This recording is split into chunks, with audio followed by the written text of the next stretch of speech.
counties. We have Fund Development Coordinator Brian Kraft and Board Member Nisa Stacy. Brian, Nisa, good to see you both. Welcome. Hi. Hi, thanks, Bart. Well, we're coming up on your annual fundraiser, Faith in Action. Yes, that's right. So this is our 9th annual Faith in Action fundraising dinner. So it's a combination mass and dinner at Our Lady of Fatima Parish in Michigan Center on Tuesday, September 23rd, with the mass starting at 6 p.m. and the dinner to follow after the mass. And it's a free event. Free? Yes, but registration is required. So and there's still spots available. So you can, if you're interested in attending, you can RSVP on our website at Catholic Charities, jlhc.org. You say free, but I remember going to this, Brian, and paying something. Well, it is a fundraising dinner. So as part of the dinner, we do what the event is about is showing to our guests what Catholic Charities does, who Catholic Charities is, and profiling some of the people who have been helped by the programs at Catholic Charities. So, for example, we are going to have some adoptive parents who have worked with our foster care and adoption program to share their story.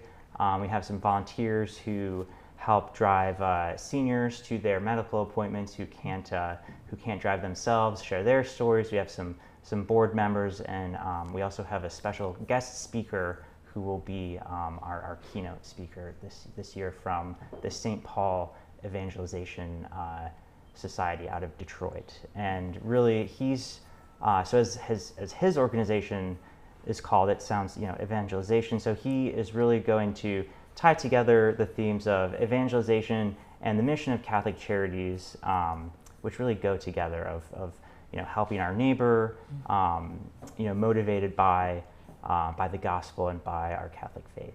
And of course, we help everyone regardless of their religious background too. So, well, you've had some really dynamic speakers in the past. Chuck Gatica, a couple years ago, talked about his path, which is pretty interesting. He's known as a weather forecaster in Detroit, but what you don't know is those stories that he told about his connection to the church, his leaving, his coming back, and that's his job now. He's retired from doing the weather. He was a great guest speaker. It was funny because I think half of our guests at the dinner knew who he was, and the other half didn't, because he had retired out. And I remembered him from when I first moved back to Michigan. I was so excited. But he does have a very good story, and he's a very dynamic speaker. So I'm looking forward to hearing Adam this year. I have a feeling he's going to get people fired up. Yeah, you've had a history of having great speakers, and there is, as you say, the presentations, stories from people you've served, board members. Nisa, there's a lot really to choose from in terms of talking about areas that Catholic Charities serves. There really is, and I think one of the priorities of this, beyond raising funds, obviously, to keep the agency moving forward, but it's also to share with the people in our 3 counties.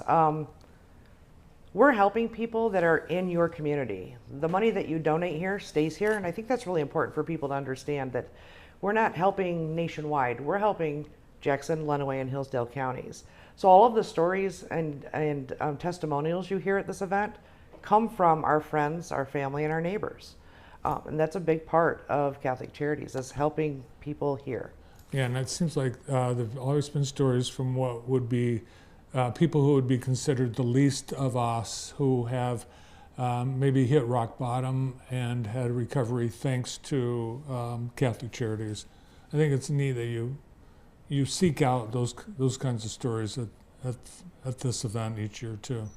yes, and I think those stories are so common with the people that we help at Catholic Charities, because we just last year I think we had over maybe close to 7,000 counseling sessions with our counselors at Catholic Charities, and we have our child advocacy centers that serve over 300 children in the Tri-County area, and it really is like it's a way. It's an invitation to our guests to participate in Catholic Charities, in the mission of Catholic Charities through their gift, their donation, their contribution. Yeah, I think that for a couple of reasons, the request at the end of the evening is easier once you've heard some of those testimonial stories. Plus the dinner. Have you mentioned the dinner? Well, we have a new caterer this year, different than last year. Sylvia's Catering out of Napoleon, and they actually helped us with some of our food for the box lunch fundraiser at the St. Patrick's Day, which was also very successful. Sylvia's is the new caterer? Yes, Sylvia's will be catering you can't get any better. Our food this year. Yes, and we're always open to sponsorships. We're still looking for sponsorships. We have a number of very generous sponsors, but every sponsorship that we get really helps increase the impact of all the dollars that we raise from our donors at the dinner. Lisa, you're a nurse and a professor. What's your interest? Why are you involved with Catholic Charities? I think a big part of it is I'm a convert to the Catholic faith. And one of the foundations that really touched my heart was that we are called to help those in need, regardless of where they come from and how they got to where they are. And the fact that Catholic Charities does it in such a beautifully graceful way that everyone is helped and loved. It's not, here's a handout, it's let me help you help yourself. And there's no pressure. It's not like you've got to come to Bible study to be able to do this. No, we just want to help people. And I think that's remarkable. The other thing about at the Faith in Action event that I think is maybe a relief to people coming into it is that we don't ask you to pay right then.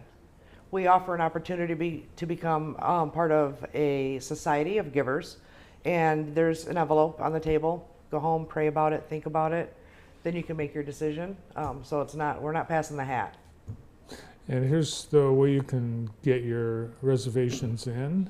Call or email Brian, and you better do this soon because you're getting full, right? Yeah. Yes. So register soon, and we're happy to have you. So visit our website at CatholicCharitiesJLHC.org for more information. Now, I think the area priests, they jockey for the opportunity to be the MC or sing a song at this event too, right?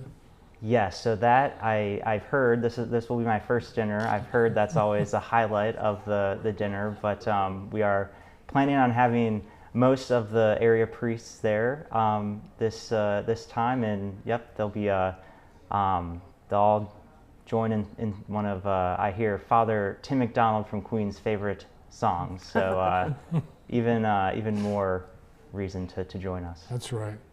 Good to see you both. Thanks for coming in. Thanks for having us. Thanks, Bart. You bet. Nisa Stacy and Brian Kraft from Catholic Charities of Jackson, Lenawee, and Hillsdale counties. Well, we've got